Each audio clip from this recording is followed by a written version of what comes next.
We are back on this fabulous Friday, just before the weekend, where trophies are handed out. We've already had one, actually, with the mixed doubles at the Australian Open, but that's just the start of the drama and excitement around the place. We've already seen one men's semi-final, or part of it. Anyway, we're looking forward to another, and we're going to bring you everything in the lead up to that and all the colour from around the grounds here at Melbourne Park. Adam Peacock alongside Blair Henley for yet another Bluezone. Afternoon, Blair. How are you? Great, Adam. How are you? I'm good. I'm good. A little rushed because I thought we were on in half an hour and not now. But anyway.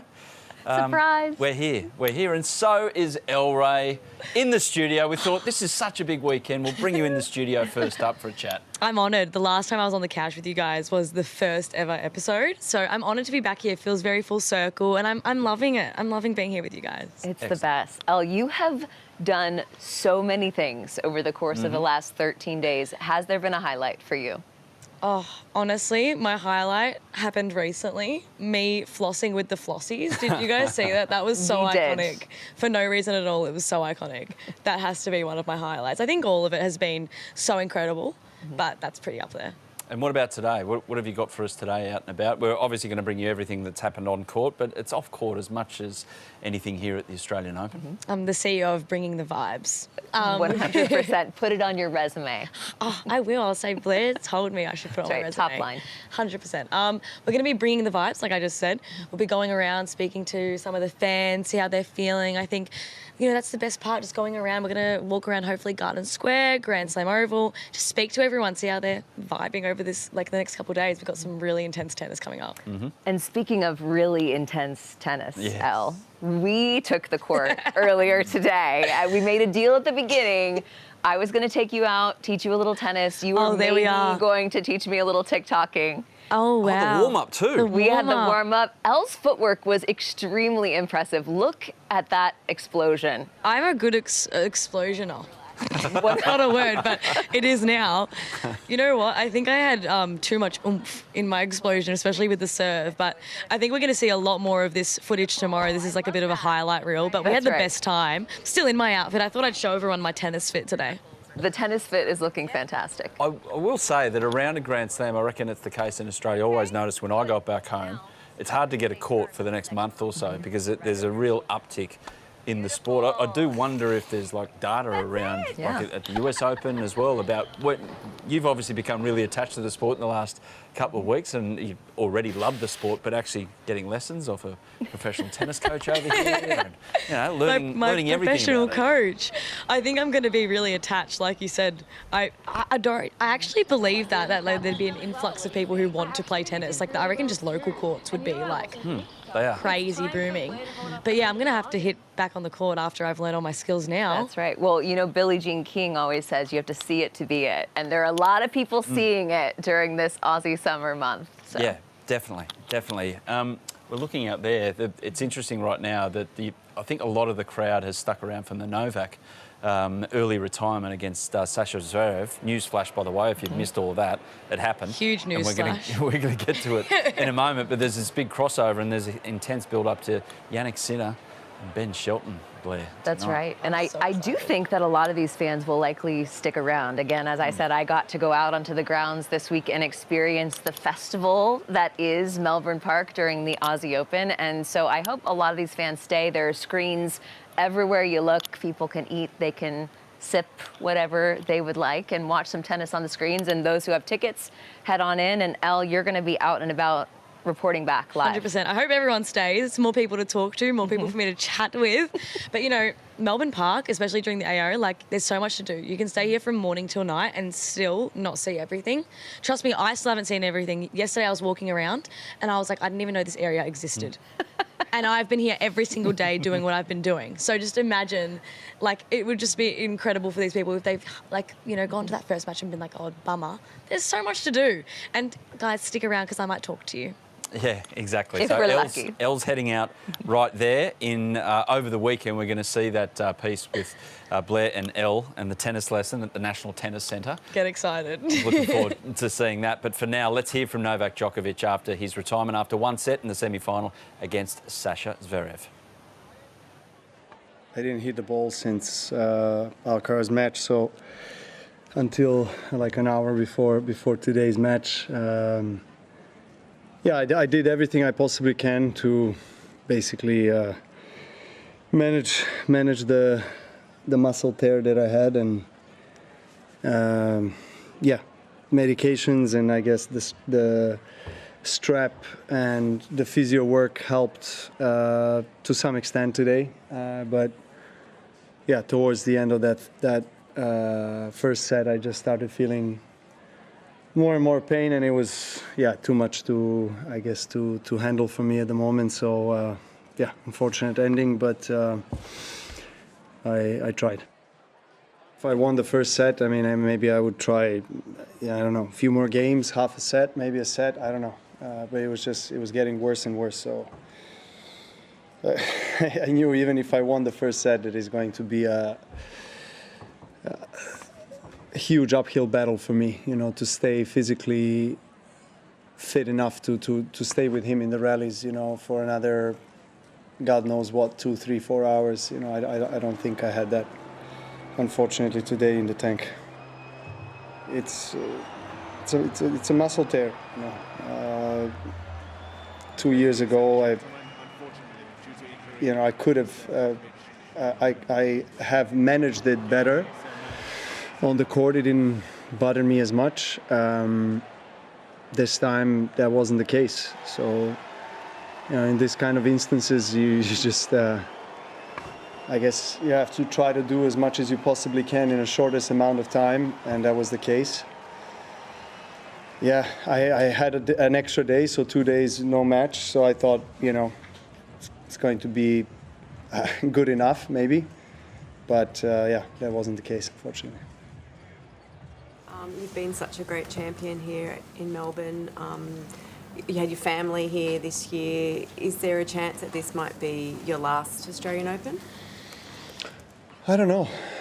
There is a chance. Who knows? I'll just have to see, how the season goes, and I want to keep going, but. Whether I'm going to have a revised schedule or not for the next year, I'm not sure. I normally like to come to Australia and play, and I've had the biggest success in my career here. So if I'm fit, healthy, motivated, I don't see a reason why I wouldn't come. But there's always a chance. Yeah.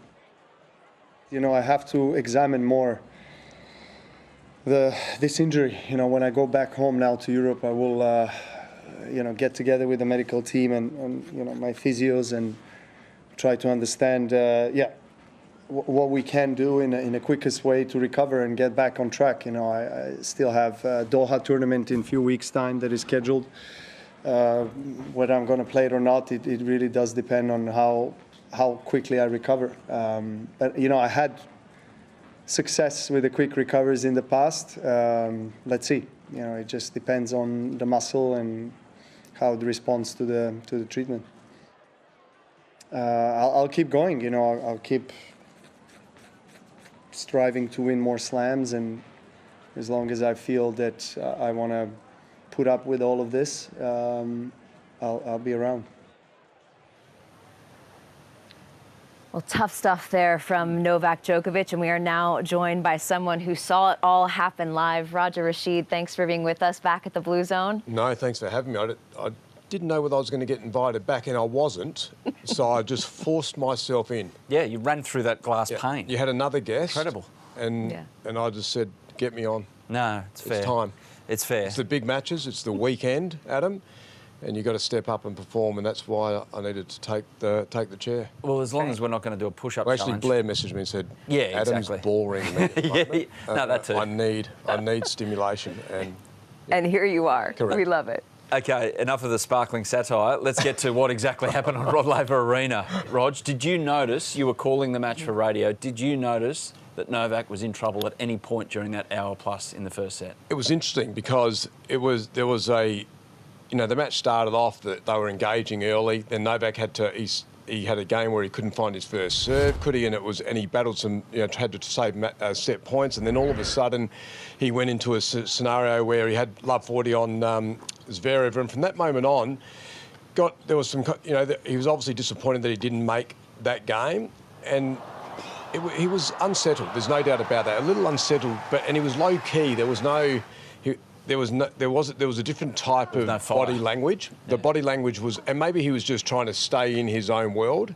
And then at 5-4, I thought it dramatically changed. I thought there was a different mood swing in the way his body was being portrayed and the emotions that he was showing. I just thought it looked like there was something different going on in his mind. He was trying to compute something.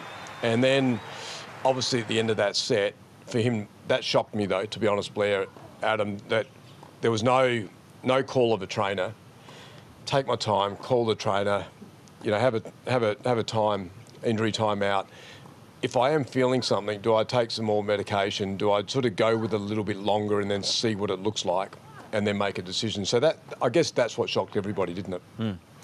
Yeah, and there were some hints coming into this match. He didn't practice until just about an hour before this match was set to take the court. What were the vibes behind the scenes? Was there a little bit of buzz, people thinking maybe this is where we were headed? Maybe, but I'm not sure about the default, because I think when you green light yourself and you're on, you feel like, if you're Novak, you feel like I can get through this match. Because if he felt like I could only get through an hour, I'm not sure whether he would have stepped on the court regardless. Do you know what I mean? Like, why would you step on for an hour if you think I've got an hour in me to see what happens? Because you've got to understand that you're probably there for 4.5. You could be there for 4.5 hours. So obviously to go on the court, I feel like I can get through that match. And that was the key thing for me. And to not practice for 2 days, I get it, because you look after your body. What's your, do you need to practice? No. Do you need to hit any more balls? No. I'm playing pretty great, by the way. I beat Alcaraz and played blinding tennis. That's what he said as well. So, and he actually said he felt pretty good. He felt better as the match went on. So it was quite, it was interesting. Only he knows what he felt. And it's really hard. The one telling thing I thought today in the press conference was he said that he couldn't quite handle it emotionally to deal with the whole thing. Yeah. So, he's so tough mentally. He's been able to get through some pretty big challenges that we've seen unfold. But maybe this time he just wasn't able to do that. What about behind the scenes, Rog? What is it like? Because everyone's in their own back pocket down there. There's the gym, there's the warm-up, there's the stretch area, there's the locker room. It's very hard to get your own space. I know it thins out as the tournament goes on. I'm just thinking from Zverev's camp and their point of view. There was commentary I was watching on TV back in the hotel.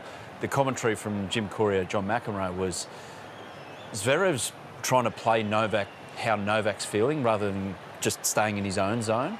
Do you think there was a case of the Zverev camp knew that he wasn't 100%, maybe knew more than the rest of us, and he was caught up in that a little? Or was it the moment trying to get to a well, it is a moment. When you play Novak, you're playing Novak, and you're unsure. But what you are sure of that is that you've seen this movie before, over and over. So when you've seen the movie, you know that he plays lights out tennis. It wasn't long ago that we saw the movie, where Alcaraz sort of got disturbed by it. So I think Zverev's older and wiser, and he just, but I agree, you just need to stay in your lane and you need to put your game out there. And I think Zverev did a good job of that, to be perfectly honest, because, he had his ups and downs as well. His forehand went missing there for a while as well. There were unforced errors coming out of his forehand, which is that pocket there for a while. But, and it's not easy playing a guy that's won 24 majors, and he's won this tournament 10 times, and you're in a semi-finals. He generally transfers himself into a final, doesn't he, Blair? So, I thought Alex was managing it as well as he could, to be honest, and it's just the unknown with Novak. That's the first time Novak's walked onto the court and hasn't been able to deal with something internally in his mind. And it really, for me, the big shift was at that 5-4, where I thought it looked like he was in another world. He'd shifted himself off the court, and he was trying to work out what this was going to look like.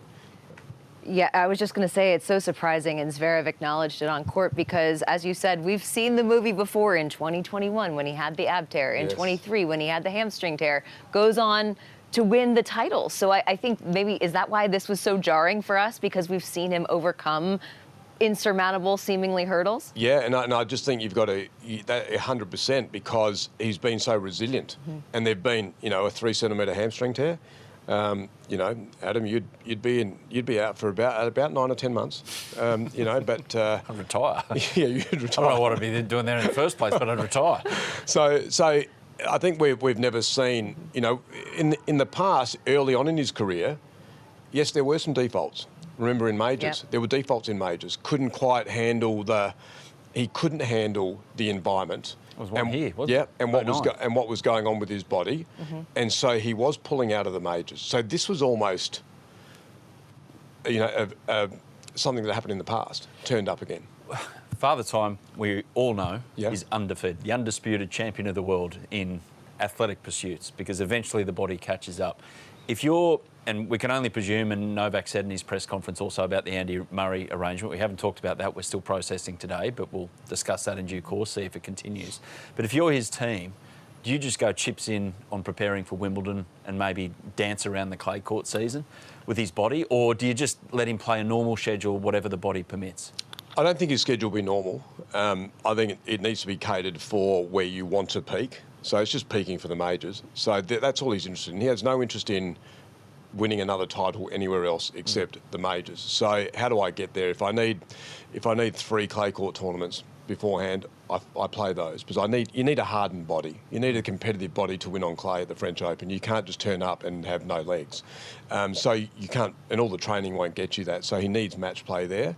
At some point, he'll want to play Indian Wells, you would think, and Miami, or He's at least down for Doha in a couple of weeks' time, the 500 over there. Yeah, and we'll see about that. He mentioned that, but realistically, if you've pulled out of this event with that much going on, you're not playing in 2 weeks' time. You've got to go home, assess, rehab, jump on a plane and play in 2 weeks. You're not doing that. So I think there's an extended time off now, and it will be potentially, it'll all be about whether he goes to the American swing. Yeah. Can you put us in Sasha Zverev's shoes, who is now in his 3rd major final, and he historically has had some unnecessary 5-setters en route to the finals that he's been in. This has been pretty smooth sailing for him, uncharted territory in terms of a path to the final. What is he going to be thinking? How is he going to be getting mentally prepared to play the winner of Sinner and Shelton? Yeah, great point. But remember, it's not should have been, because it wasn't. Tommy Paul was staring at the semi-finals, served for the first 2 sets, you know, and then broke at the start of the 3rd, races away with the 3rd, and then obviously Sasha played probably his better tennis in the 4th. But when you look at that, when you're coming into this match, you're not feeling brilliant about where you're at. You know, getting broken a lot of times in his service games, which was a bit of a red flag, you know. So, and then you're playing one of the great returners. So it was, for Sasha, he's excited. He gets a chance at a major. He talked about it. He said, I've been pretty close. Can he go the next step? Is it his time? He's going to potentially come up against, you would think, Jannik. I think this is a tricky match tonight. There's no doubt about that, because it's a different... Jannik loves the base. He'll handle anyone off the baseline, I think. You know, I think he's got something special against those, and he's comfortable off the baseline. When someone comes at you, like Ben Shelton with a serve, and he can win some free points, and he can make it tricky and be a disruptor, that's a little tricky to manage. But over 5 sets, it's better to manage. You know, in a 3-set shootout, he could play lights out for an hour and a half, and might be a set and a break up and they've had tight matches, but you would think over the 5-set period, Jannik just gets him.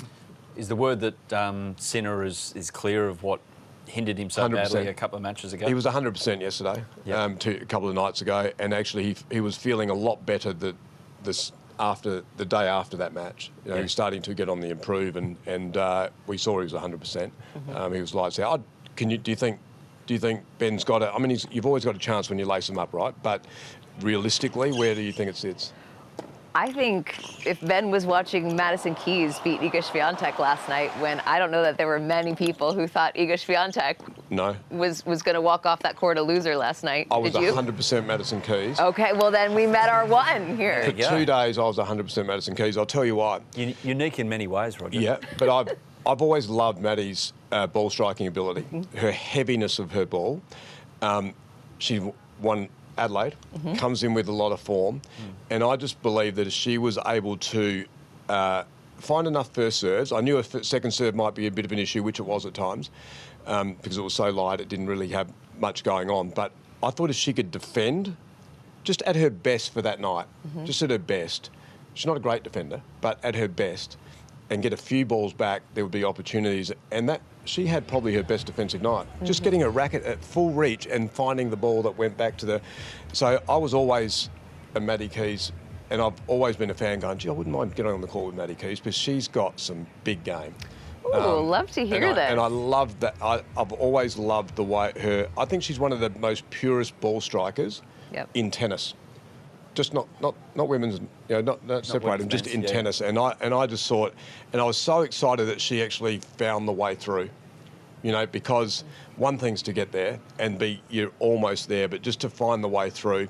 And my other thing, I was in the commentary and I said, first to 9, the first person that gets to 9 wins. Oh, because okay. The match. I just thought it was going to be a moment. Yeah. And it was going to be one of those moments. And I was really excited for her. Obviously, Iga played brilliantly, but I just always thought, everyone talked about Iga would be able to get the ball fast to her and actually put her on defence. Well, if you don't quite hit it in the right spot, getting it to her fast, she comes back at you with a little bit of power, and she did a great job. It was a great contest. Speaking of this evening, we nearly didn't have a contest this evening. We've just got this vision through of Ben Shelton arriving, earlier this afternoon and bouncing around the court. So he's in the accredited area, but looks like he's got his rackets freshly back. Oh, he wanted to go to the gym, didn't he? Didn't let him in. Yeah, he might have to go. Oh, there it is there. Yeah. Just wear it around the front there, Ben. Yep. Well, he's not the most famous guy that hasn't been able to get to anywhere. That's right. When Roger Federer can't get into the All England club, could not. What was that story? Didn't you hear that? Oh, you've got to watch it. YouTube it. Yeah. He tells a story about himself trying to get into the All England club. Yes. Okay. Yeah. And he didn't want to play the card that I've actually won it a few times. I do believe, wasn't it here that Rafa had a similar problem trying to get into the locker room? Was that here a few years ago? Possible. It's happened a few times. But That's why we love our spy cams here. But all credit to the people doing their job right, because that's the gig. That is the gig. That is the gig. So just back to Shelton and Sinner tonight. So, I mean, Ben pretty well about his kind of mentality, his looseness Big picture, of thought. Yeah. Always. I mean, does he rock on that court thinking, I belong here, I'm the man?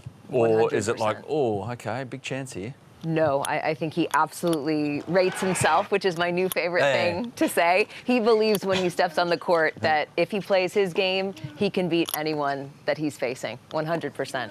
Which you need, Roger, don't you? Yeah, so what he's obviously got that forehand that we just saw there. So he can take a ball and hit a winner off it.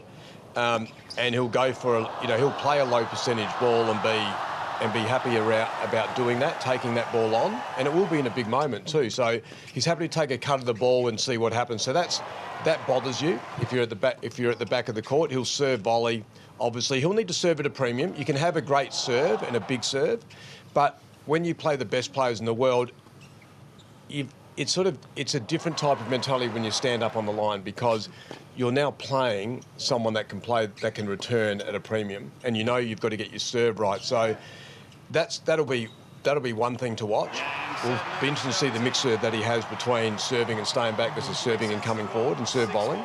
And there needs to be a lot of that. You need to be a disruptor against Jannik if you're going to do anything about it. And so I'll be interested to see what the combination looks like. Talk us about, Darren Cahill very, very well, fellow South Australian, about the detail. And obviously Yannick's got a team around him. It's not just Darren. But tell us about the strategy you have to come up with if you're Jannik Sinner to know where perhaps Shelton is going to put his best serves and how he positions himself. Now, we're talking things that probably we won't notice when we're just looking at the screen, but we're thinking like that far away from where you might ordinarily stand to have a better cut at it when he's setting him down at 220? It's different. You'd have to get the data on just when they've played, because it's a different type of emotions when you're lining up. When you're playing someone else, you may serve into certain pockets, so you'll get the data on when they've played last time, the last couple of times. Yeah, and just sort of see if there's any regularities that actually take place in there. And so that's a bit of fuel to look at. But there's also something to be said. There's so much data out there and information that people can get absorbed by that and start coaching by the data. Is Darren a coach like that? He'll look at it. He may use a thing or two, but it'll be more about what are you feeling. Yeah. So when Jannik gets out there, he's going to stand where he feels comfortable, where he likes to return from. So it's not you don't give up your side of the court just because you've got someone that serves big. And Jannik's the #1 player in the world, by the way. So when you step out, I'm the guy. I'll stand where I want. I'm going to play how I want to play. And can you go with me? He's not going to be totally absorbed. He'll understand what Ben's trying to do, and he'll have some things up his sleeve and they'll hit the ball in certain areas of the court. Obviously, Jannik will attack.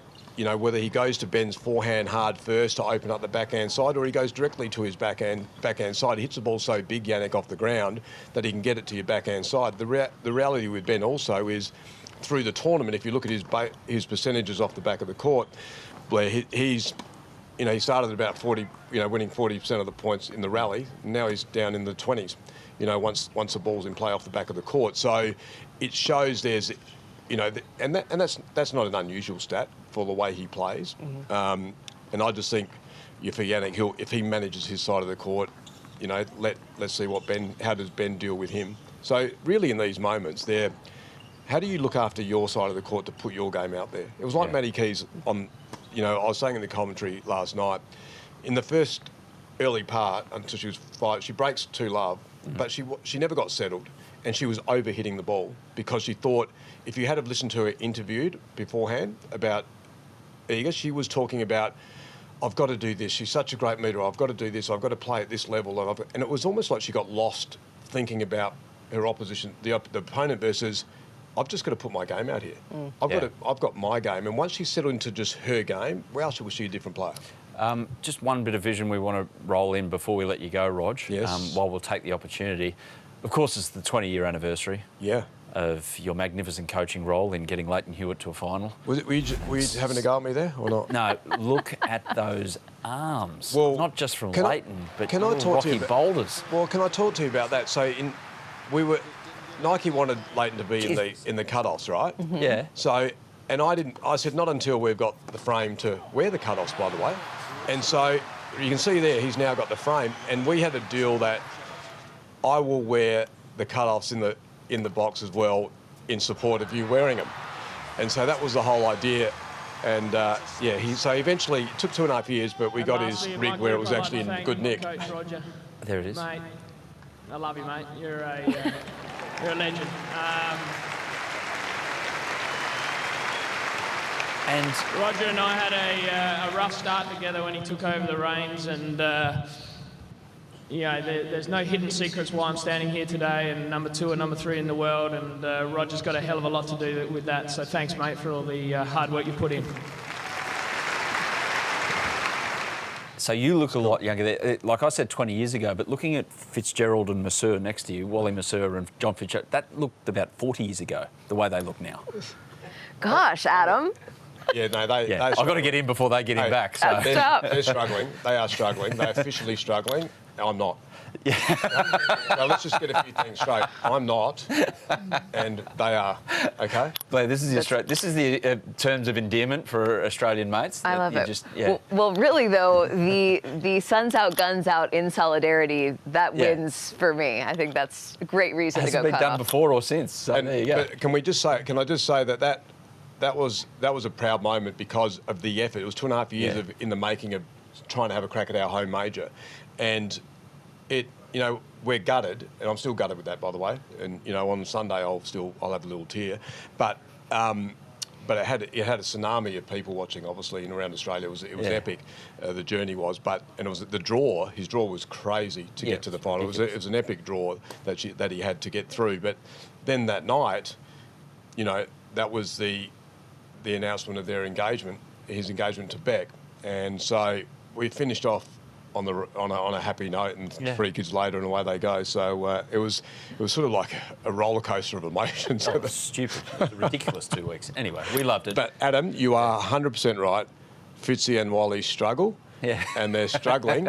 And when you're trying to swim against the Against the current? Yeah, and but the current's not even really there. You just can't. You're going backwards regardless. That's what's happening with them, unfortunately. Okay, I look forward to seeing the message they send you after this. Tough Roger stuff. Rashid, thank you for dropping by, mate, and enjoy the night's tennis. Thanks, Roger. I'm going to the gym. Yeah, that's a shock.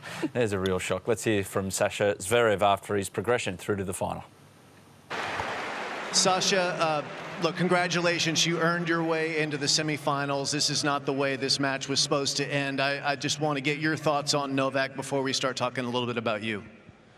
No, the very first thing I want to say is, please, guys, don't boo a player when he goes out with injury. He is.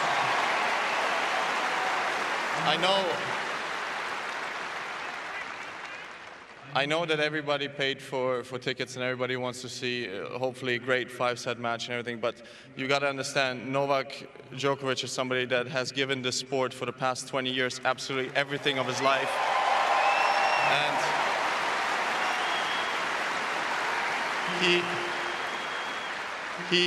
he has won this tournament with an abdominal tear. He has won this tournament with a hamstring tear. If he cannot continue a tennis match, it really means that he cannot continue a tennis match. So please be respectful and really show some love for Novak as well. That's well said. Was there, before the match or within the match, did you have an idea that he was struggling to the point that he might not finish it? No, I actually thought it was quite a high-level first set. No,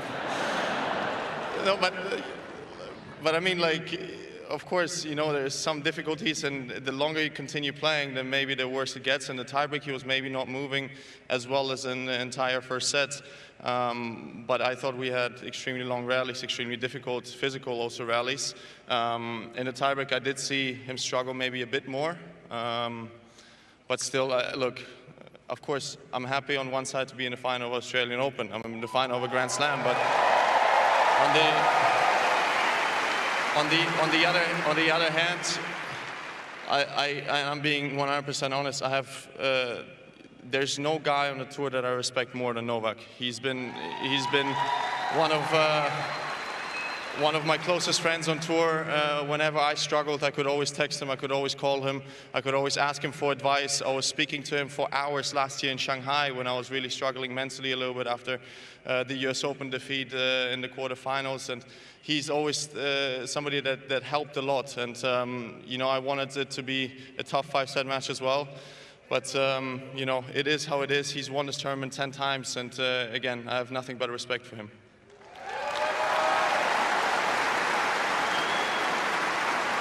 So let's turn our attention to you. So when you approach a match like this, when you know you might have an opponent who might have a problem, what's your mindset coming out here? Does it change the way that you approach the match, or do you come out, I'm going to play my way no matter what?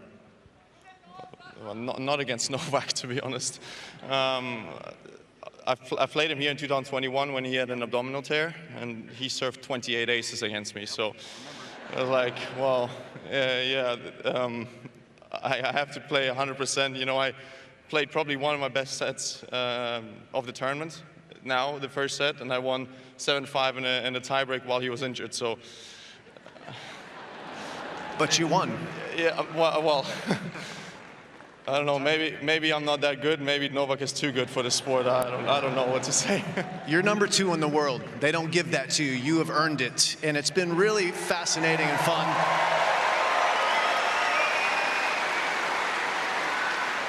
So many players have brought in outside coaches, super coaches, and you've tried a few, but the last few years it's been all about family with your dad, your brother Misha, and we've watched the changes that you've made to your game, especially your serve has become something that I didn't think was possible. You make over 70% first serves in play, you average over 200K.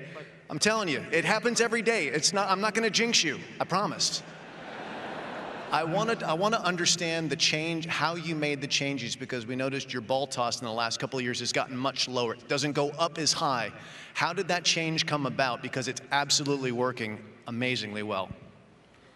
So we're talking about technique now? Or? Technique, change, technical change, yes. Well, technique, the number one thing that I changed, it was actually with my brother more than anyone else, because my brother was never a massive server, so he's never a very big server, but he was extremely well with his spots, and he was extremely good in changing it up with a slice, with a topspin and all that. And actually what was happening is I was tossing my ball so high up that I was waiting in that position for so long that I was losing momentum, so I couldn't accelerate anymore after the ball was already dropping. So the number one thing that we changed over the past, I think, 4 or 5 years is lowering the toss, so it's a fluid motion. So I actually hit the tennis ball at the highest spot that I can and not waiting for it to go down, and then I kind of have to wait for the ball. And my serve speed on the second serve especially, it went up quite a bit over the last few years. And if I'm going to serve under 70% in the final, I'm going to blame you for that. It won't happen, I can tell you. You already had your bad service day. You served 69% in your last match. Yeah. Terrible. That was horrible. It was awful, right? That was terrible. That was a terrible serving day. I only served 4 aces as well, so I didn't like that. All right, let's spin it forward. You've already mentioned you're in a final here for the first time in Australia, for the 3rd time in your career in a major, so that's awesome.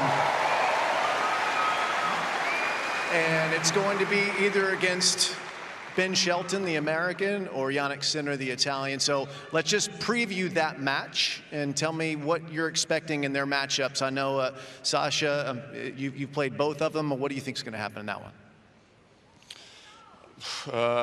What's going to happen? Ben is going to serve 240 kilometers an hour, and Jannik is going to return that serve like it's coming at you with your butterflies. So that's probably going to happen. But no, I mean, they're both great players. Everybody who is in the semifinal of Grand Slam absolutely deserves to be there.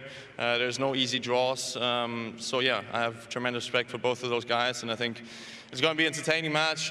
Hopefully, some of you guys have tickets for tonight because it's going to be fun. And as it is your 3rd final, what have you taken from your experiences in the first 2 that can help you in this one on Sunday? Yeah, it would be nice to win one more set than the first 2 that I've played. But yeah, I mean, look, Grand Slam finals are always difficult. The 2 best players in the world are playing on that court. You know, I lost twice in a 5th set, once in a 5th set tiebreaker at the US Open. So I've had my tough losses. I feel like maybe it's time for me to have some luck in a Grand Slam final as well. We're going to look forward to seeing there on Sunday night. Ladies and gentlemen, your number 2 seed, Sasha Zverev.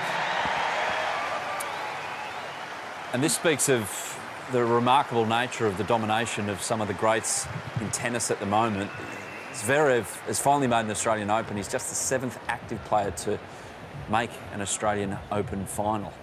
And active includes guys like Stan Wawrinka and Novak Djokovic right at the end of their career. So some big opportunities opening up for some of these players as the generations changed. And speaking of generational legend, there he is, the great man, Ken Rosewall, taking that one in. Hopefully Ken's back tonight to watch Jannik Sinner play. But Zverev is through, the first German through since Rainer Schuttler in 2003. Unfortunately, he bumped into Andre Agassi, who was in a bit of nick on that occasion. Josh Eagle joins us right now, the man who's been calling all the matches, and he was actually courtside for that one in commentary.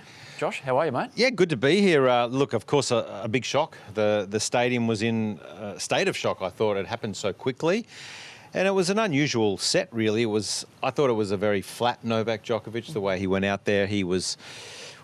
Normally he's in a running battle with his team or the crowd. That sort of wasn't quite there. And I thought, on the flip side, I thought it was a very passive Alexander Zverev as well. So it didn't really reach any great height. And then all of a sudden he's walked off the court and that was it. So it's been an unusual and a really weird afternoon here in what has felt like a really big couple of days, because in the women's, it's had a really big match feel about that semi-finals last night. And then that just gone a little flat, I thought, today. Were you surprised after the handshake took place? There was no injury timeout. There was nothing leading up to that. Yeah. I mean, let's just take a look at this. Yeah. Look how quick it happens. Sasha really didn't know what was going on, and the camera may not quite be on Novak here, but he just walked straight up to the umpire, shook his hand, straight up to Sasha, shook his hand, grabbed his bag and was out of there. It was so abrupt, and even at this stage, the public probably didn't quite believe it. There's disbelief. And he's so quick to sort of exit the stadium. And I mean, what you probably couldn't see is I had the the benefit of being courtside. His leg was really heavily strapped. It had a couple of layers of strapping on and then another overlay. So he was not the same Novak we had expected to sort of keep rising from the ashes, so to speak, because he's done it so many times, hasn't he? With this walk-off, just quickly, and I don't want to spend too long on it, but there was the notion that there were a few boos and a lot of cheers. You were there. I can't speak of it because TV audio is a bit different actually being there. What was it feel like then? I don't think there was. I don't think necessarily there was boos towards Novak. It was pretty evident that he had big support out there when he was winning or playing good rallies and winning points. It was evident that he had a lot of support. And he always polarises the Melbourne crowd. They either love him or they don't. So he's a polarising character here in Melbourne. But look, I don't think there was necessarily boos for him. I think it was just a state of shock really from the crowd, like that it just come to an end. And they were sort of expecting this to settle in to become a 4-hour battle. So it wasn't like, Blair, I'll bring you in on a bit of Australian sport trivia I'm excited. Here. State of Origin is played. Yep. Rugby league it is. Okay. And Queensland, a state, played New South Wales, my state. And one wears blue and one wears maroon. Now, when New South Wales go to Brisbane and the people like Josh who live up there, anything blue, they'll probably, Queenslanders be booing this couch because it's blue.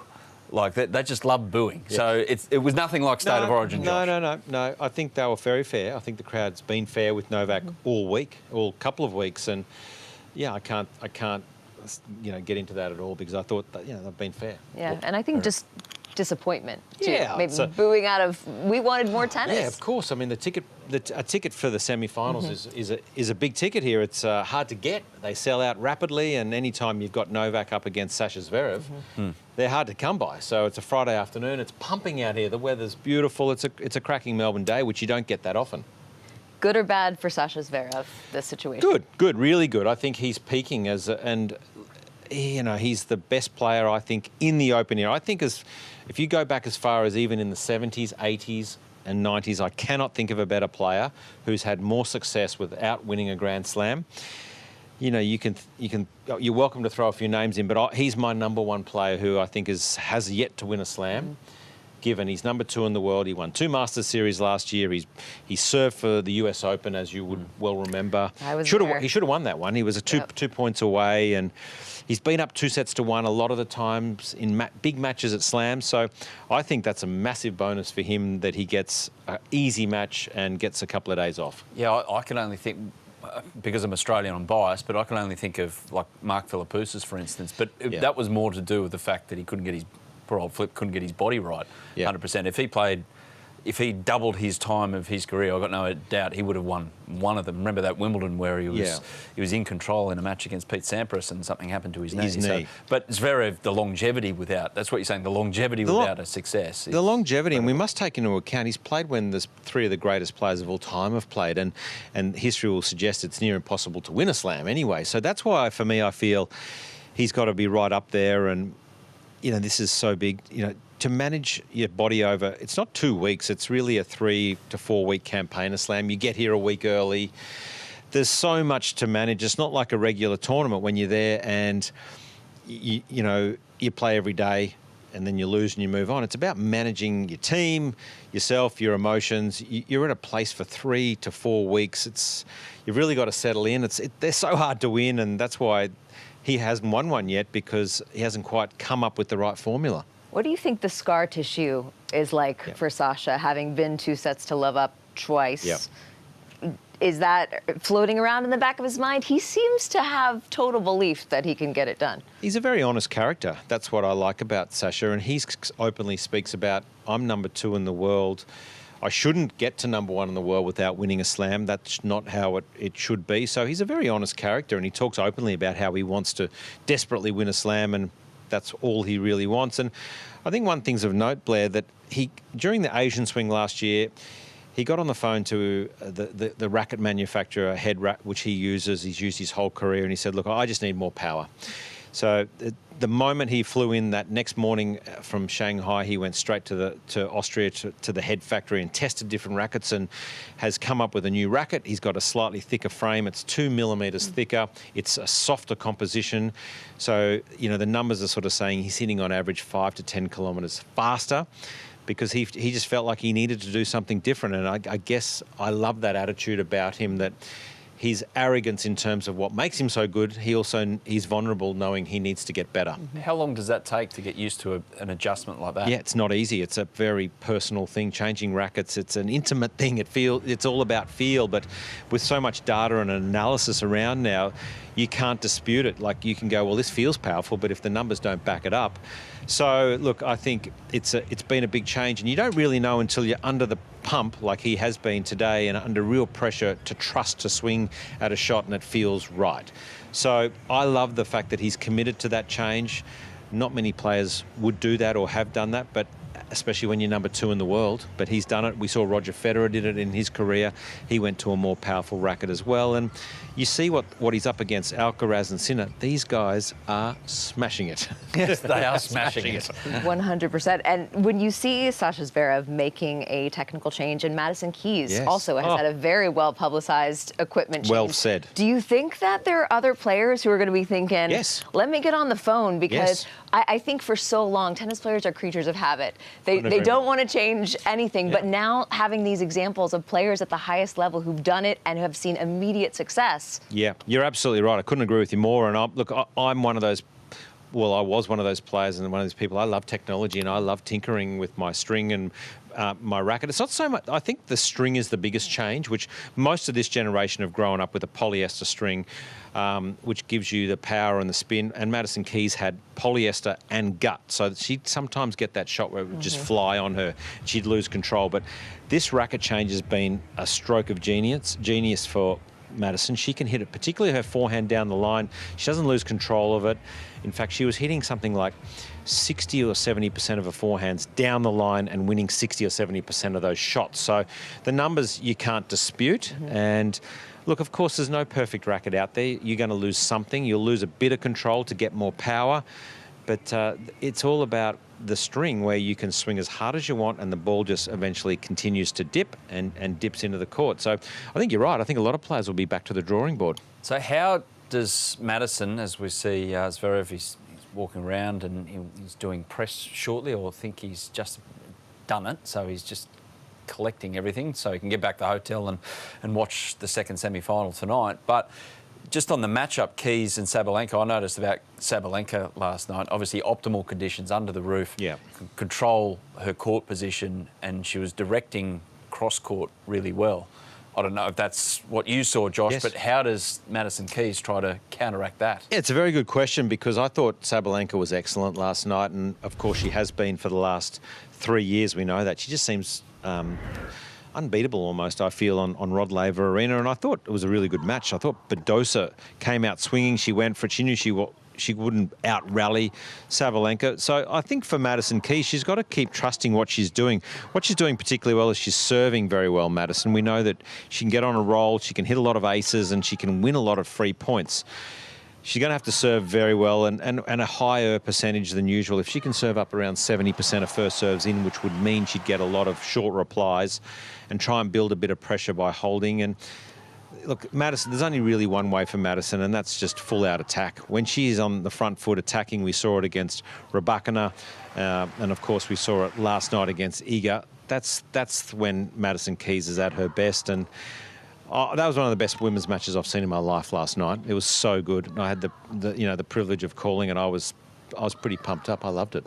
When Iga Swiatek hit that volley, I believe, to go up 8-7 in the tiebreak. What a volley that was, remember? The forehand volley. Bonkers. Yeah. I, in my mind, was thinking that's got to be it. Yeah. She didn't win another point after that. No. What are the mental gymnastics that are happening at that point in a match? Well, I was shocked at how, I shouldn't be, but I was shocked at how well Swiatek was just hanging in, because Madison was just throwing bomb after rocket of shot at her, and she just kept being able to diffuse the situation and survive. And Madison, to her credit, what a mental effort. I thought that's at times we've seen Madison probably be a little fragile at times. I thought she was excellent under pressure, and yeah, she delivered when she really needed to, and there was almost a sign of disbelief in the end, wasn't there, when she finally got over the line.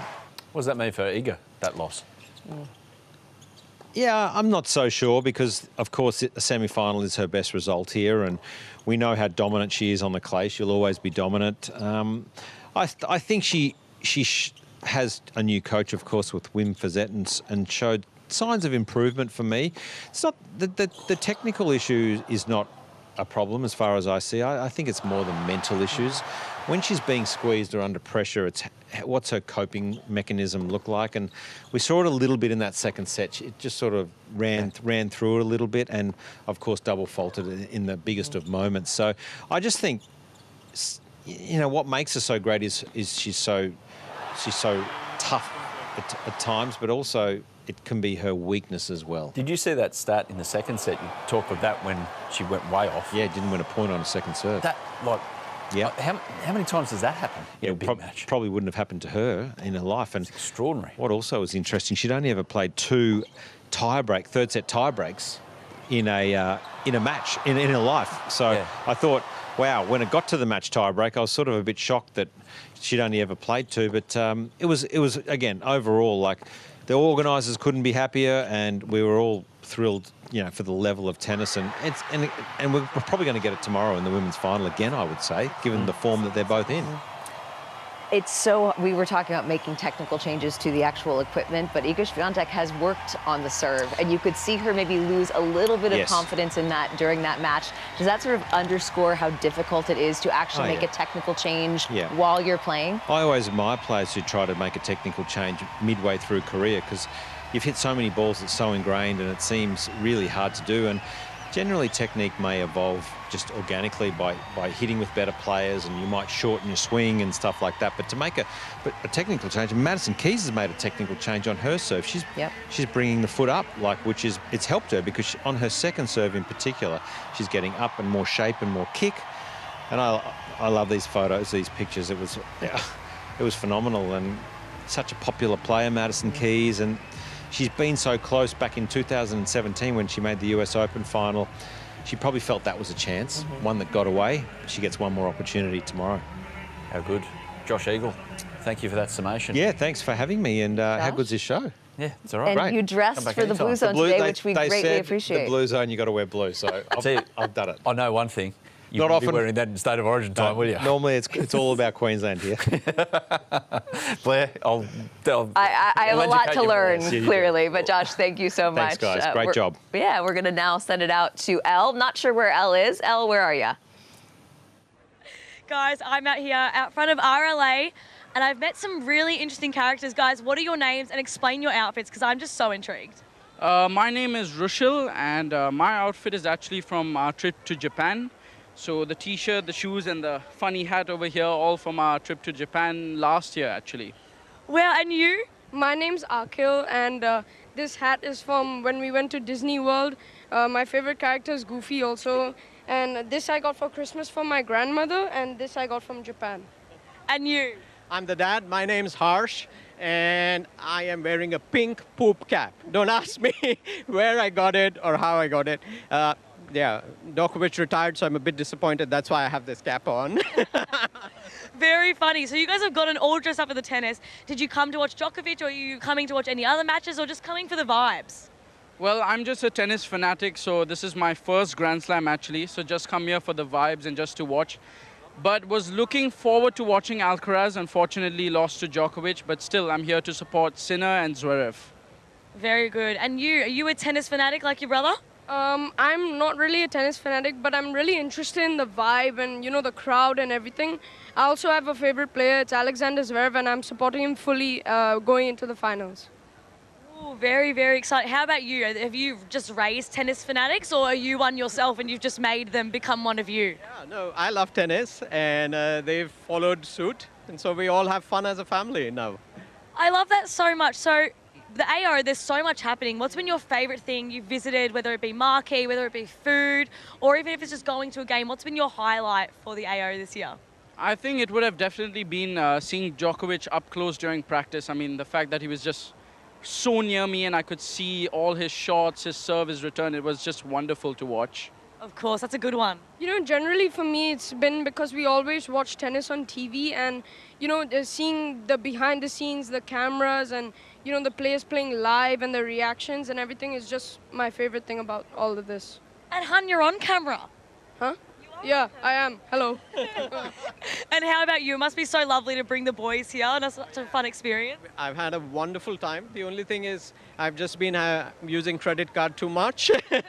We ended up buying everything there that was on the water drop stall, then and the store here, and we've collected a bit too much of bags. Well, you can never have too much merchandise, if I do say so myself. You sound like my dad. He's like always telling me I'm doing too much, buying too much. That's the beauty of the AO. I hope you guys had the best time, having so much fun. Get excited for tonight. Thank you for your time. Thank you. Thank you very much. Thank you.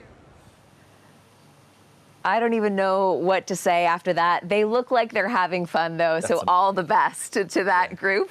And as you can see, we have another guest on the Bluezone couch. He's been ranked as high as number 40 in the world of Roland Garros. He's been a major doubles champion and, of course, an analyst here at the Australian Open. Ryan Harrison, good to have you. Great to be with you guys. We have many, many questions for you. All right. But you are our resident Ben Shelton expert. You've known Ben for ages. Can you just give us some background and what he might be thinking, feeling, strategizing going into this match against Jannik Sinner? Yeah, I mean, Ben's a confident guy. You know, he came out and through the college tennis ranked. He won NCAAs. He played for his dad there at college, which how cool for that. I mean, to win a national championship with your dad as your coach and then come in here and now be at this Grand Slam semifinal stage with your dad as your coach, it's a lot of momentum. And he is a momentum guy. He has that electric serve, the big game, and that's why he's able, when he's playing his best tennis, to take some of these big names out. He has a win over Sinner before, and in every match they've played, they've had at least one set that's gone to a tiebreaker. So we should see some exciting stuff tonight. You hear Ben talk, and it's a stream of consciousness. Was he like that as a younger chap when you first met? I don't know how old he was when you first bumped into him, but he was never short of a word. He was always talkative, but I think that the confidence has continued to grow. And he talked about that in his post-match press conference after the last match. He said he wasn't the fittest guy, and he wasn't. He had a big arm, live arm, but he was never a guy who we saw to be this five-set animal that he's become, where he plays these great long matches. And in the majors, he seems to play his best tennis. I am wondering what you think Ben is going to bring tonight, because we know that Ben has a disruptive game, or he can play a disruptive game, but he also doesn't want to be pressing, doing things outside of his comfort zone that detract from his style of play. What do you think we're going to see? Well, in order for this match to be close, it's going to have to be Ben Shelton hitting a lot of unreturned serves. If you look at the statistics for Ben Shelton to date in the tournament, he's lost more than 50% of his baseline rallies. So if the baseline rallies are coming back, that's where you can see Ben Shelton be a little bit more gettable. If he's getting a lot of free points on serve, if that number's over 30-35%, where he's getting through comfortably, that's when you see Ben be able to take some cracks a little bit more free on the return game. And if you're Sinner and you're serving and Shelton's giving you no looks, any 30-all, 30-40 point, if you feel like you maybe make one mistake there, that feels like you could lose the set on that moment. So I think a lot of it's going to go on the Shelton service games. You look at Jannik, and he just looks like this player who, you know, he's basically just putting his thumb on your pressure point and gradually, and there's no respite. Do you see any kind of kink in his game, any kind of little hole that can be, you know, blown apart? Well, the one thing about Jannik that's gotten so good is his ability to go defense to offense on the run. So he's a great ball striker and always has been from the middle of the court. And the biggest area that I see him improving is you see, and I saw the other night when he was playing Demon, how quickly when he's on the move, he just instantly takes control of the point. So if you get him in a position where he can set up at all, it's danger zone. So at that stage, you've got to try and think of how can you be a little bit disruptive for him. And to me, that tells you need great depth on the ball. If he's going to pull triggers and he's going to go big, which he always does, you want him to do it from further behind the court. If you can see where he's standing right now, he's always on top of the baseline, right? So if you can get him backed up a little bit closer to that Melbourne sign, his tendency is to still swing. And when he's backed up and he's still swinging, that's the one time you can see him making some mistakes. Wow. Yeah. Well, Ryan. easier said than done by the sounds of it. for sure. I do think back, though, to the first set he played against Tristan Schoolkate, which Schoolkate was able to totally get him out of his rhythm. But that is a lot of pressure for a player to go out there and think, gosh, I've got to throw the kitchen sink at somebody off the bat. That can throw you off, right? Yeah, for sure. I mean, look, when you're playing against a guy of that caliber, you've got to try and disrupt their game. When he's the driver, and I always say when you watch a match, you can tell who the driver is and who the passenger is just by watching the emotions of the match. And if Sinner's the driver, he doesn't make a lot of mistakes. He doesn't really go all that off with his timing. So you've got to do something that's disruptive to him, whether that's serving big and getting a lot of free points on serve, what Schoolkate was able to do and going to the net and just making it a little bit more on his terms. And he kind of rolled the dice a bit more, but you have to when you play a guy who's that good of a ball striker. So in some ways, if you're just expecting to stay out there with Sinner and see if he's going to make mistakes, he's not going to do that. And as for as fast and as disruptive as Demon can be by making balls, we saw the other night how difficult a matchup it is for a player who relies on seeing if they can draw mistakes out of Sinner, because that's just not going to happen. It sounds peak Novak-like, or almost Rafa-like on clay. Yeah. I mean, you bumped into a few of those players. And was there any particular time you can remember being out there and going, I feel like a complete... I may as well be sitting in the crowd. Like Every time? No. Just about every time. Please don't show my head-to-head record against them. I would love to keep that a secret if we can. But yeah, besides that, I mean, look, there were a couple times I did manage my way to get close in some sets, I would say.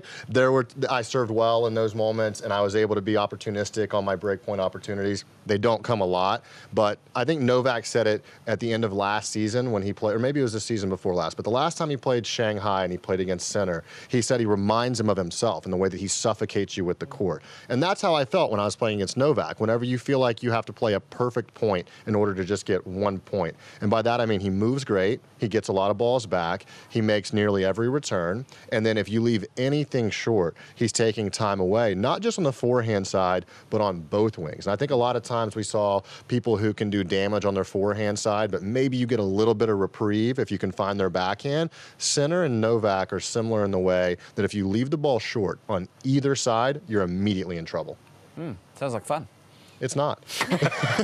Not fun at all. Not. I have one more question about the Shelton camp. He's just 22 years old, but there have been some legendary Ben Shelton stories at this point. And I think back to, it was fall of 2022 when he was still playing challenger events, and he wanted to work on his serve and volley. And so he spent an entire match serving and volleying on every single service point, didn't care about the result.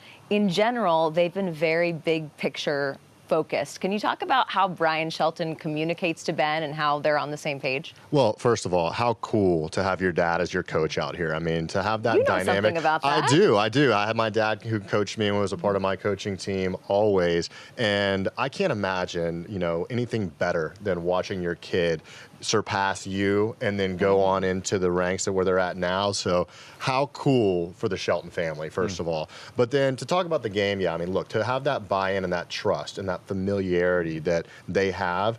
And when you have to get somebody who's coming into your team and they say, oh, look, we need to make a little bit of a change here and it's a new character, you have that feeling out period where you're like, do I really trust them? Do I really trust them to make this big change? But that continuity that they've had, and obvious reasons why he started him in the game and has been there for him his whole life. I think that there's a lot of trust there. I think they do an excellent job with the father-son dynamic being separate than the player-coach dynamic. They have a good balance there, and it's really cool to see how they're doing so well. I was going to say, how do you put a border between the two? Because they're two distinct roles. Well, it's tough. It's really tough because, you have that sort of fatherly influence that you want to always have that impression. But then what I see is there's a really cool way that Brian lets Ben be himself out there. So Brian is like the most respectful guy on the planet. He has this amazing persona about him. When you have a conversation with him, he seems to draw you in.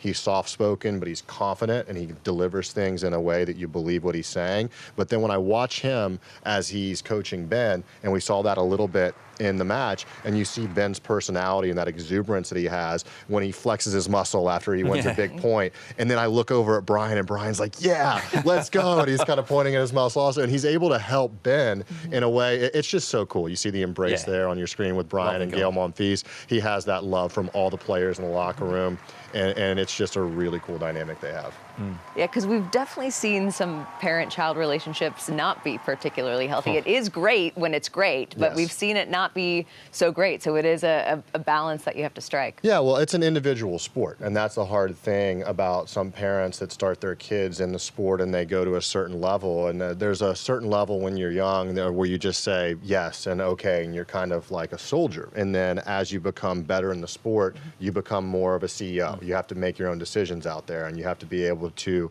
as the parent at that point, realize that you want your kid to be independent of thought and have their ability to be the driver out there. If that kid is totally dependent on you to tell them what to do all the time, well, they're not going to be a very good tennis player, because they're going to be in the moment and they're going to be looking at you going, help me, help me. And at some point, you've got to help yourself.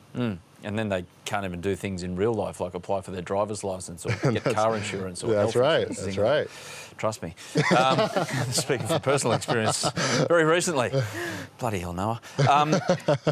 Madison Keys, tell us about how, like, I'm just assuming here, America, like, happy for her. I don't think there's anyone in tennis not happy for her, but the imposing reality is that she takes on Aryna Sabalenka, who hasn't lost here in 3 years. Well, how does she do it? Yeah, that's a tough task. But Iga was playing historic tennis coming into that semifinal. She was barely losing games, and I was surprised. I mean, I was so happy for Madison, but the way that she played in the big moments, and even Iga in her post-match press conference was able to just commend Madison on the way that she stuck to her guns, even under pressure. I thought it was an incredible match. I thought that the high-level tennis came out in the biggest moments, and Madison held her nerve. She got broken there at 5-all in the third, and I think that everybody was thinking, okay, well, this was close. She almost got her. She played well. It's not to be. And then all of a sudden, boom, boom, you see her strike a couple winners, and then Iga blinks and double faults there to give her back the mini break, to give her back the break. And then in the end, Madison just stuck to her gun. She played great tennis. I was so happy for her.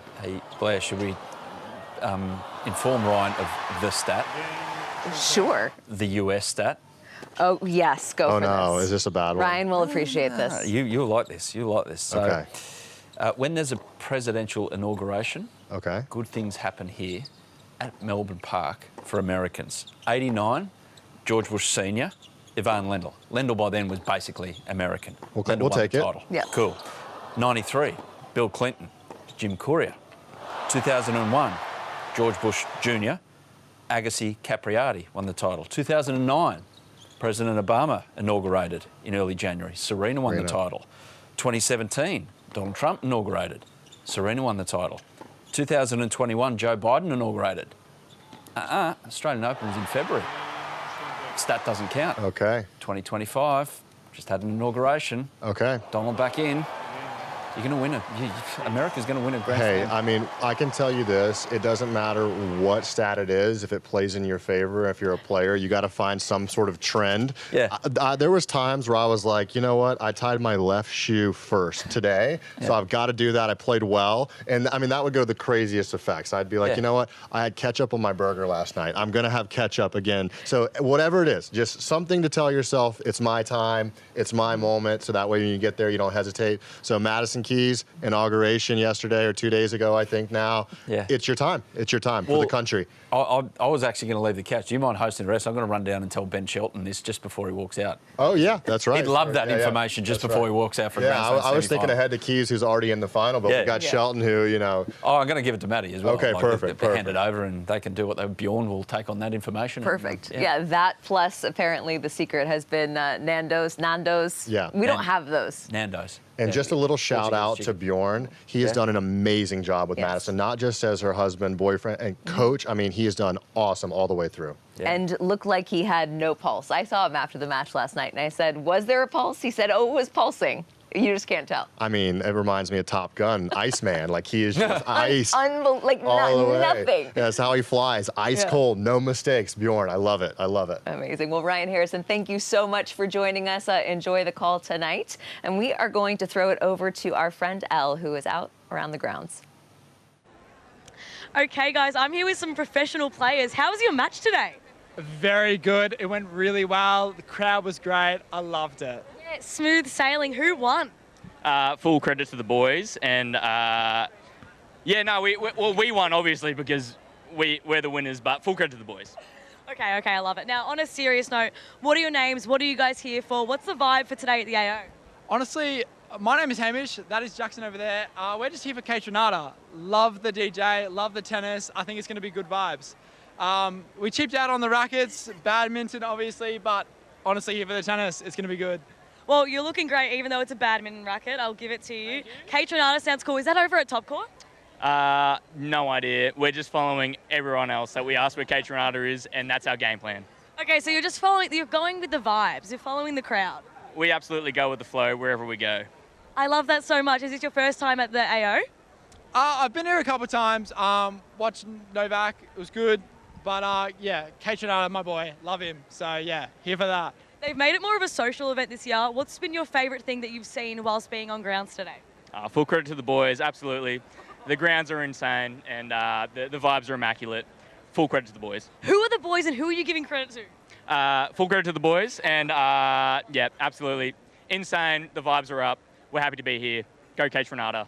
Full credit to the boys. Over to you guys. Dress-ups everywhere.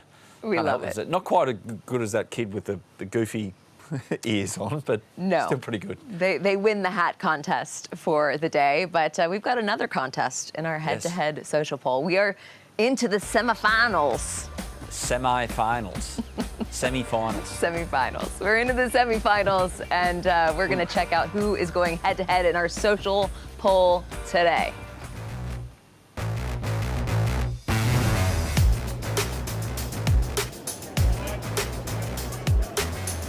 It just speaks of like the purity of our viewers' thoughts about what they think is good in terms of iconic moments. And this poor old kid, yep, still learning. And then there's this. In the immortal words of Rod Burgundy, it's great to be here with two tennis legends, Roger Federer and John McIntosh. Tonight you seem like a gazelle out there on the court. Would you describe your game as a silky gazelle? Maybe. Maybe not. A gazelle. Don't they get hit at the end?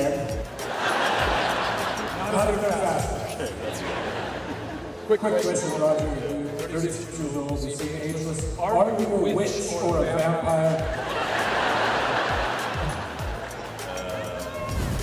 Roger, I know how much this crowd means to you. You're an amazing crowd. But does it get annoying when they just scream, "Come on, Roger! Come on, Roger!" over and over again? They remind me of my name. It's good.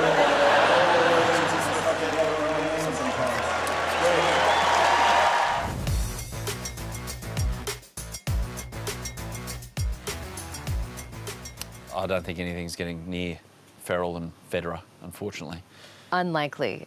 Were you aware that Roger Federer won GQ's Most Stylish Men poll? It was a few years ago, but when I tell you there were superstars in this head-to-head lineup, and it was Roger Federer who came out in the end. An iconic upset, maybe his most iconic upset. So when it comes to polls, Roger Federer usually does pretty well. They got the wrong Roger. It should have been Roger Rashid. It's ridiculous.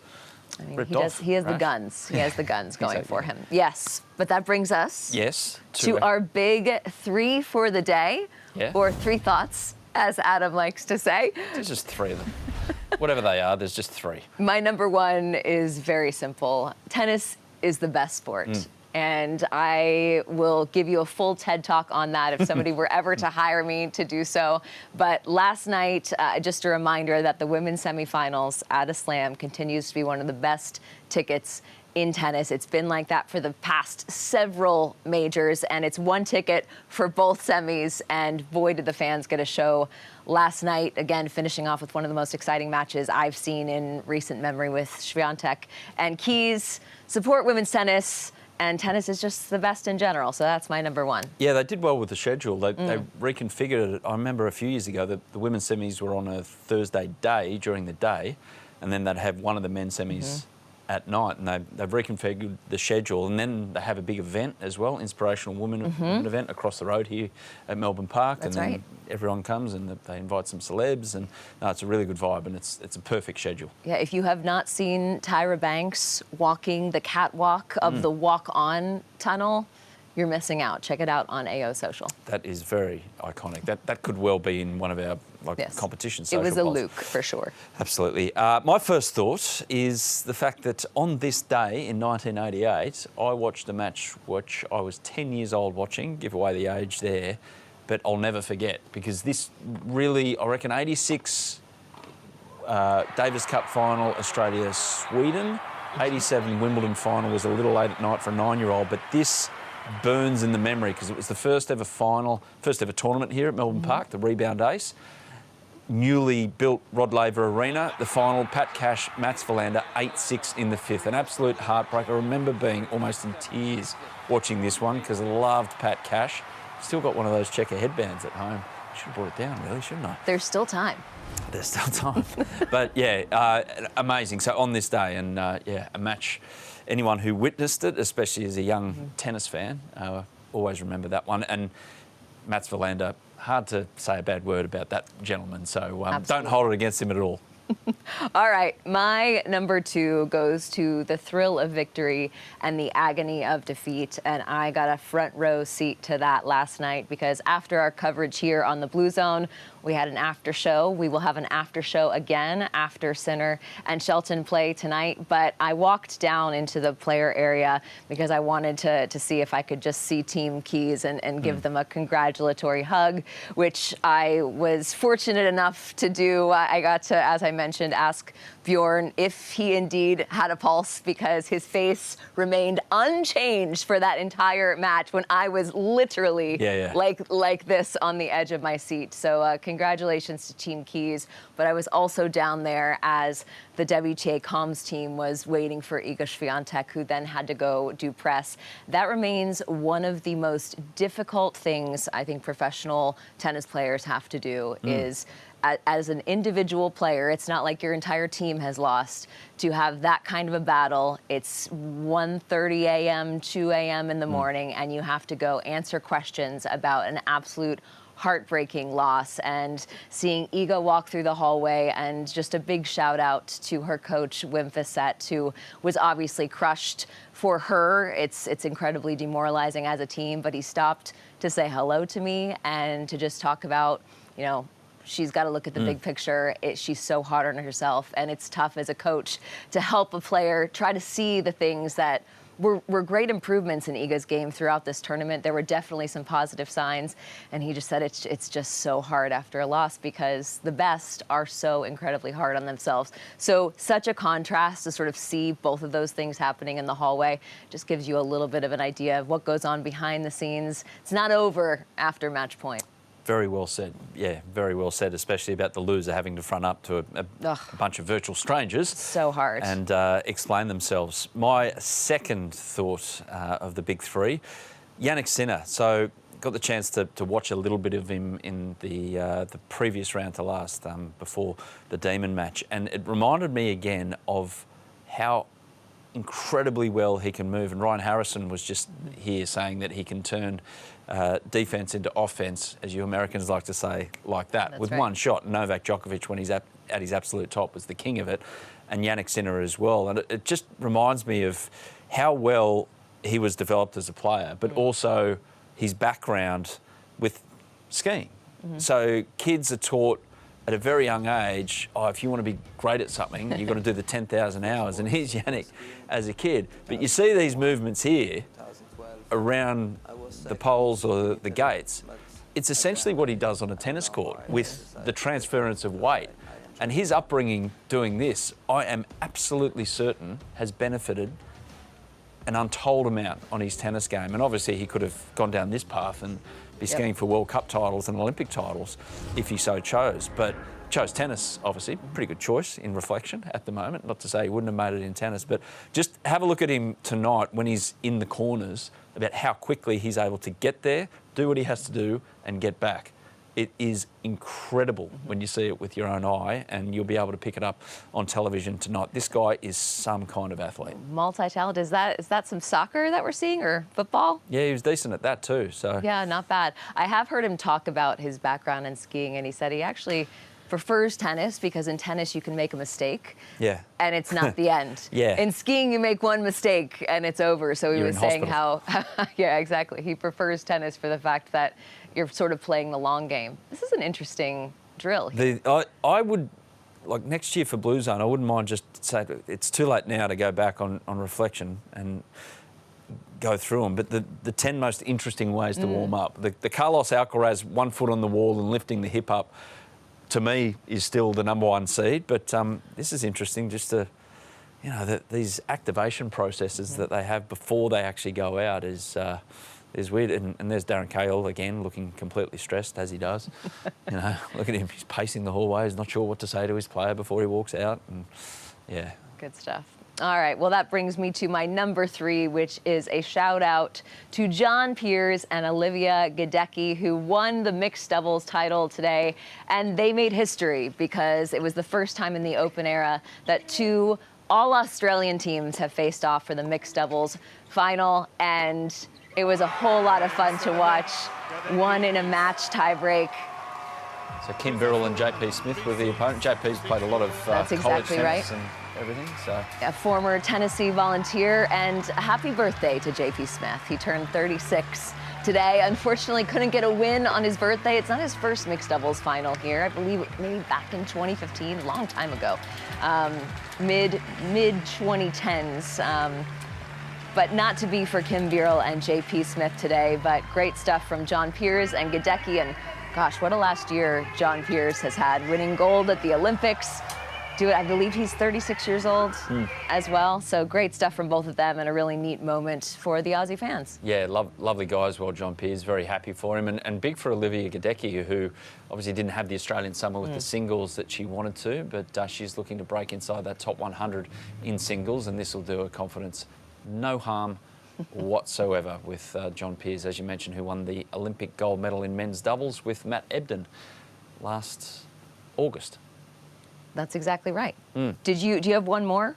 Yes, I do. Okay, great. Just a quick thought on Novak Djokovic and the crowd. Like Josh Eagle was in there and he said there wasn't many boos. You could actually hear them on the TV, but maybe inside the stadium you might not. And this then points towards the fact that, on social media, that when I was watching it, it says that kind of sums up what social media is. That you hear 1% or 2% of discerning voices, and that becomes the focal point, as opposed to the 98% of people who are actually supporting you and loving you what you do. So hopefully Novak Djokovic looks back on that and whatever. If a Gronk's going to boo in Rod Laver Arena because they've paid $500 and they feel they have the right to, you can't stop that. There's no law against what I call stupidity. And to me, booing someone because they've had to retire injured is along the lines of stupidity. But overall, hopefully he looks back and says, I had immense support here. I get the feeling that Novak Djokovic has more support at this Grand Slam than any other, given the Serbian community here in Australia and how rabidly they get behind him, and fair enough too. But yeah, it's just got under my grill a bit, that little moment. And, Fair enough. Hopefully it's not viewed, but it will become the story. I've no doubt. There's just headlines already been written about the boos. What about the 98% of people who gave him a wonderful send-off out of Rod Laver Arena? Anyway. There you go. I like that. All right. Well, one other thing that has caught my eye over the past couple of weeks, something that I have loved in professional tennis over the past couple of decades since the practice has gained popularity, is the signing of the camera lens after the handshake. And usually it's before the post-match interview. But we've seen some doozies over the course of, I wanted to point some of them out to you. First, who could forget Coco Gauff? R.I.P. TikTok USA. Yes. As usual, her finger on the social pulse. And this happened while she was playing. Yeah.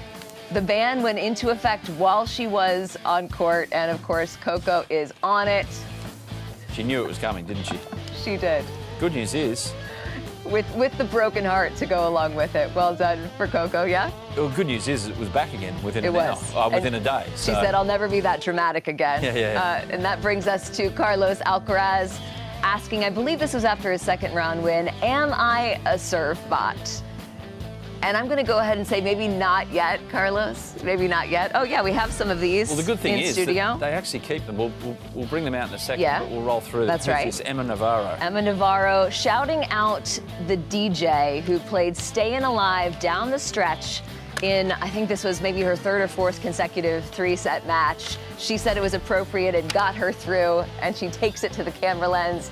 And this was one of my absolute favorites. Nastia Pavlyuchenkova, only 33 years old. Not old, for the record, but she signs the lens. Too old, but keep going, with a little smiley face. And then I loved this one, because this was a really special moment for Alex de Minaur.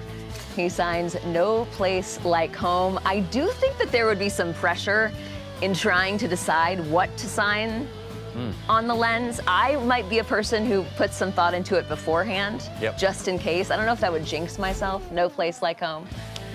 And then this one was perfect. OMG.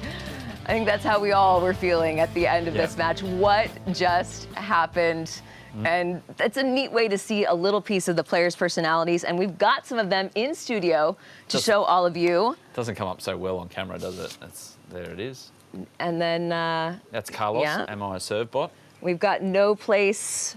Let me see if I can do this. Over there. That one. There we go. There we go. No Place Like Home. And just so you all understand the process here, so these little lenses are actually taped on to the permanent lens of the camera. This is what the players sign. After they do that, it's taken off, it's filed away. I'm told there is quite an archive of signed lenses here at the Australian Open. Actually makes me think. Okay, do tell. Like fundraising, great programs around the country, just a little idea maybe to, I'm sure that one of the 50,000 people on the site who come the next day after Alex de Minaur wins, you put this on display and say, winning bid gets this, raise some cash for tennis around the country, put some nets up somewhere. I do not disagree, but also if RIP TikTok USA disappears from the archives and nobody can find it, it might be coming back with me to Texas. But it's one of the things that I really love at tournaments. Not every tournament has it. So Australian Open does it. Roland Garros does it of the majors. The French credit themselves with being the first. Of course. Of course they do. They say they tried it in the mid-90s at Bercy, one of the Masters 1000 events. And then they've done it from the early 2000s at Roland Garros. We're all just copying the French, I guess. But it's a really neat way for, let's see a little side of the players. Tommy Paul was asked in press, he's like, I put zero thought into this, I just signed my name. So some players go the personality route, some not so much. What did he put? Hi, I'm Tommy, and then walked off. Yeah, I mean, and as I mentioned earlier in this tournament, one of my most prized memorabilia possessions is Riley Opelka's signed lens from the U.S. Men's Clay Court Championship, which is a single dot. Well, give it a go. Like, that's right. We're going to sign one. We've got our paint pen here. All right, Damon's got us covered. Oh gosh, this is a lot of pressure. It is a lot of pressure. Also, the camera is like right in your grill. Okay, so I'm gonna go, gotta keep it right here. Don't sneeze. I heart Bluezone. Isn't that nice? And then, Adam, you wanna add there? I'll just go. I don't want to ruin it. We love it. So good. We love the Bluezone, my first ever signed lens. Thanks for going on a little walkabout with us down memory lane. Perfect. If I had an opportunity, I'd write something like live, laugh, love, donut. Something like that. So, of course, we have a mention of our unofficial mascot, the donut. That amazingly looks like it did on day one. That actually makes me a little bit concerned. It still smells okay as well. It's all those preservatives in it. Oh boy. Okay. That'll outlive some kind of problem from above, a nuclear invasion or something like, or an alien invasion, or something like that. That'll outlive it. It's like a cockroach right there. It'll just survive. All right, on that note, we are going to send it out. Oh gosh, a close-up of our donut mascot. And it can only go up from there. El Rey, where are you? All right, guys, I'm just out and about on the grounds, just seeing who we can meet, what beautiful people we can bump into. Oh my gosh, do I have a treat for you guys. Ronaldo, I'm your biggest fan. Whoa, see, how are you? I'm great, how are you? Hugs, yeah, okay. I take a photo before people they wearing. I have to take a photo and then I forget you're very famous. Yeah. Are you a big tennis fan? Yeah, Djokovic. Oh, he's just retired. I know. He's been injured. And so you've flown all the way. Sorry, let me take a photo before. What about no? They wearing. Ronaldo, I'm your biggest fan. Okay. Yeah. Okay, we'll just yeah. Stunning. Can you do the same? Let's do it. Okay. You know how? Wait, teach me. Like this. Okay. Like this. Okay, wait. Okay. Wait, do it again. Okay. Oh, thanks so much. What's your name? Elle. Elle, nice to meet you. Have you seen Georgina? Who's Georgina? My girlfriend. Oh, girlfriend. Oh, okay, smiles. Asu! There you go, guys. Ronaldo at the AO. Hope you enjoyed. Ben Shelton, he is through to the semi-finals in Australia. I think that my belief grows every day, and when I win matches, I know that the belief and the confidence is there. He is unstoppable. A second semi-final here in Australia for the defending champion. When you're young, you want to improve, but you put a lot of work in physically, tennis-wise, mentally, and at some point everything comes together, and you just try to explode. How good is that? Sublime from Sinner. Jannik, defending champion. We know what he's done. Either way, a really tough matchup. I'm really looking forward to it. I think that anytime you get to line up against the best in the world is a great opportunity to improve your game and see where you're at. How about that? Tough match. One of the biggest serves we have on tour. And he's a very aggressive player, an all-around player. He can go to the net. He can stay back. We have to see, also with the conditions. But there is no stopping this man. You got to choose your moments. Still be confident in the things that you trust. We know each other a little bit better now. We had some tough matches in the last year, so let's see what's coming. The toughness that I've played with, the different ways that I've been able to win, it's already a success. Ben Shelton making American tennis great again. Play your best tennis on the weekends and win titles on Sunday is something that I'm obviously striving for and shooting for.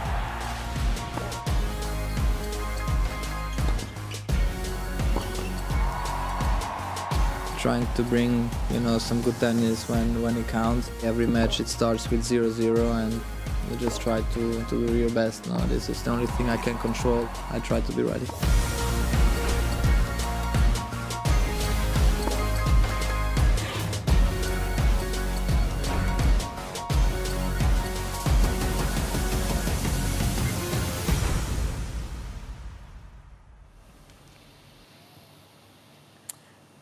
Fair build-up to what should be an intriguing match on Rod Laver Arena in a matter of minutes. Jannik Sinner feels like a guy who's already been there, done that multiple times. He's only been to 2 Grand Slam finals. Granted, he won them both. 2-0. He's outstanding when it comes to an all-round game. He looks better and better. There's John McEnroe given a last-minute pep talk as he makes his way to his commentary position, I think, on American television, whereas Ben Shelton is just trying to get into a mind space of his own. I'm not sure that John McEnroe, if he was preparing for a semi-final, would have appreciated a commentator coming up and saying, good luck, hello, well done. Well, when they do have heyday. a special relationship, though, because Yeah. John has been his Laver Cup captain for Team World for at least a few Laver Cups. So I think maybe that gives him the pass, that gives him the end. Fair. And Ben Shelton, this could be a career night for him.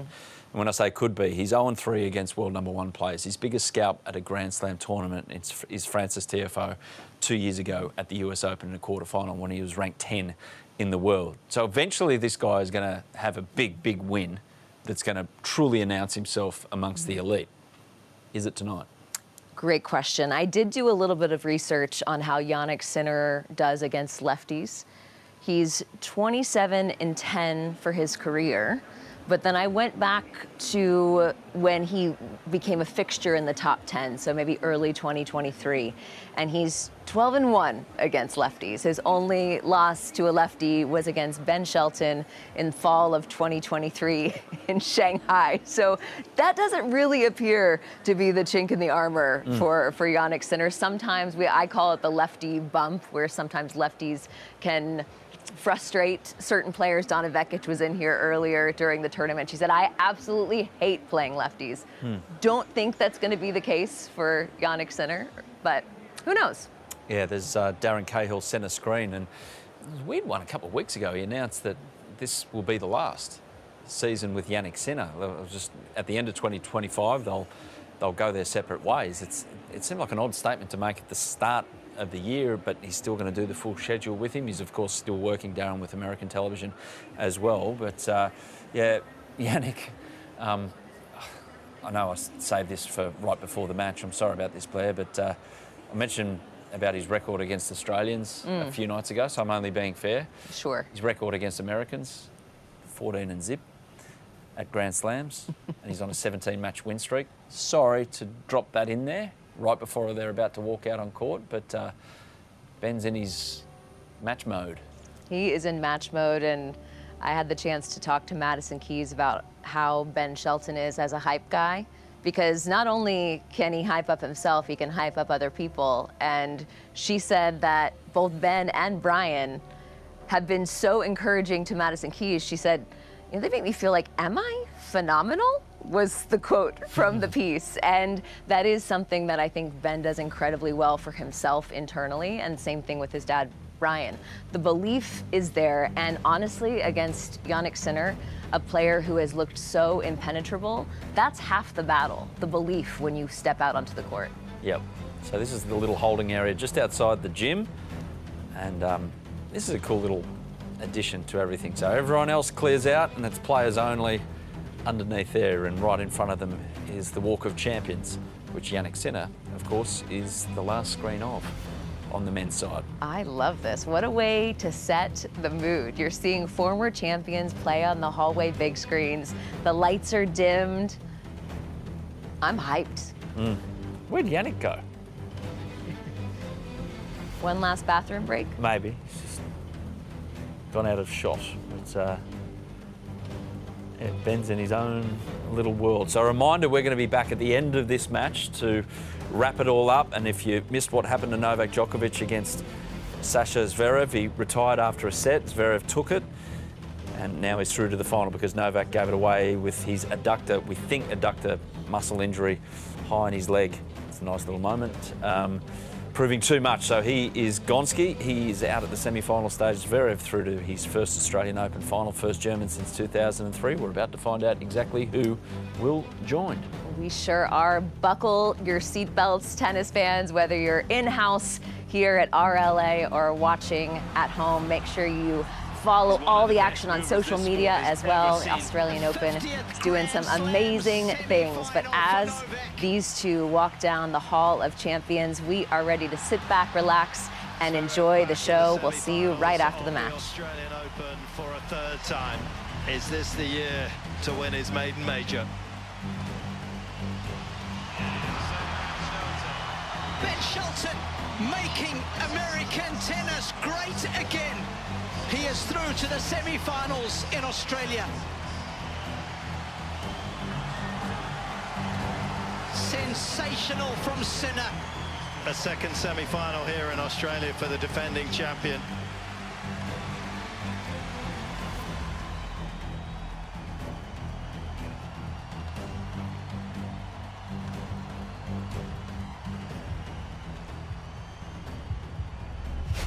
It's men's singles semi-final action. Please welcome to Rod Laver Arena from the United States of America, Ben Shelton.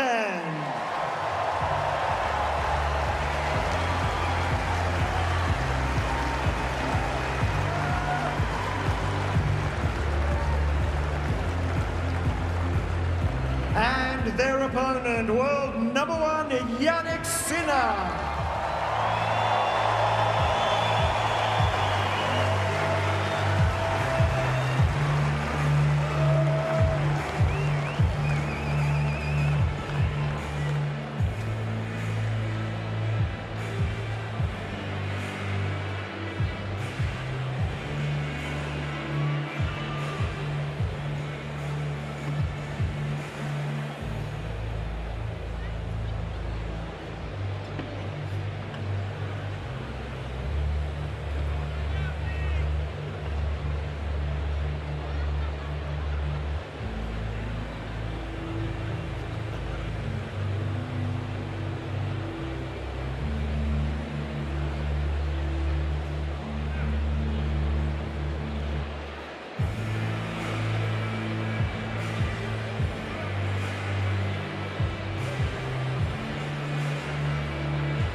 Hey, Ben. This is Ethan. He's going to help out. All right. For the towels, mate, why don't you take the red one? And you take the blue one for the towels. Any questions about the VR, the video review? All good with video review? Everything all right? Okay. Ethan, we're going to make the coin toss, and let's see your coin. Jannik, AO or John Newcomb? AO, okay.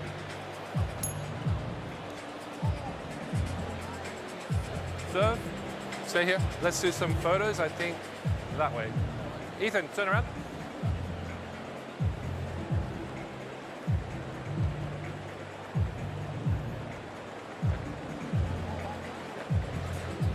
Thanks, man. Good job.